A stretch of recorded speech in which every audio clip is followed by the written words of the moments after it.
Doctor BR Ambedkar గారి పేరు ఎంతమంది వినుంటారు చెప్పండి.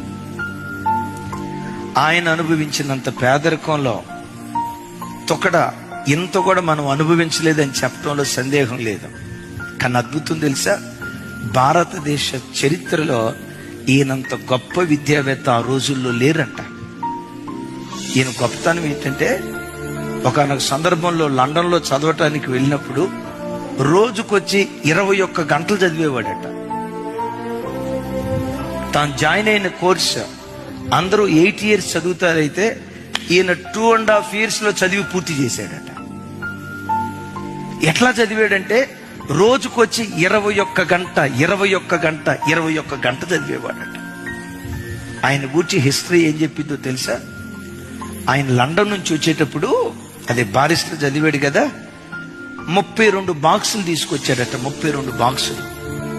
ఇంతకీ ఆ బాక్సుల్లో ఏముందని తెరిచి చూస్తే ఆ 32 బాక్సుల నిండా పుస్తకాలేనంట. ఆయన బ్రతికున్న దినాల్లో ఒక్క మనిషి 50,000 పుస్తకాలు చదివాడట. 50,000 పుస్తకాలు. హిస్టరీ ఏం చెప్పిందో తెలుసా? ప్రపంచ దేశాల్లో అతి పెద్ద ప్రైవేట్ లైబ్రరీ ఎవరిదై అంటే the great doctor BR Ambedkar గారిదట. ప్రపంచ దేశాలన్నిటిలో ఎక్కువ విగ్రహాలు ఎవరి ఉన్నాయో తెలుసా? ఈయన విగ్రహాలు. ఉన్నన్ని విగ్రహాలు ప్రపంచంలో మరి ఏ న్యాయవేత్తకు అధికారికి లేవట. ఎక్కడో వెలివేయబడిన వాడు ప్రపంచాన్ని శాసించే స్థాయికి ఎదిగాడు. కారణం ఏంటో చెప్పంటారా?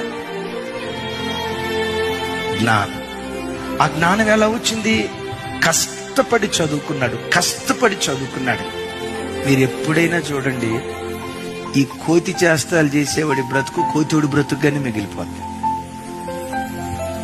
ఎవడు డిగ్నిఫైడ్ గా బ్రతుకుతాడో వాడు శాసనాలు సృష్టించేవాడిగా దేవుడు మారుస్తాడు. శ్రమ నీ ఆయుధం అయితే విజయం నీకు బానిసైపోద్ది.